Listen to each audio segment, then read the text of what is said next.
అందరికీ నమస్కారం. నేను మీ అన్నంరెడ్డి దీపరాజ్. అయితే ఈరోజు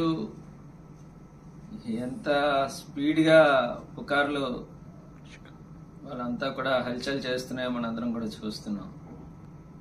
నిన్న సాయంత్రం 4 గంటల నుంచి 6 గంటల వరకు కూడా పెందుర్తి నియోజకవర్గ పరిధిలో ఉన్నటువంటి వైఎస్ఆర్ కాంగ్రెస్ పార్టీ ఆత్మీయ సమావేశం ఏర్పాటు చేసుకొని కార్యకర్తలందరితోని కూడా బ్రహ్మాండంగా కార్యక్రమం చూసుకొని తదనంతరం కుటుంబంతో కలిసి సరదాగా బయటికి డిన్నర్ కూడా వెళ్ళి రావడం జరిగింది. అయితే కొంచెం అనీజీగా అనిపించి గ్యాస్ట్రిక్గా లేదంటే ఫుడ్ పాయిజన్ అయిందా అనుకుంటే తెలియదు, కానీ చిన్న అనీజీగా అనిపించి తెల్లవారుజామున సుమారుగా 2:30-3 గంటలకు నేను హాస్పిటల్కి వెళ్ళడం, అప్పుడు 6 గంటలకల్లా నేను డిశ్చార్జ్ అయిపోయి బయటికి రావడం కూడా జరిగింది.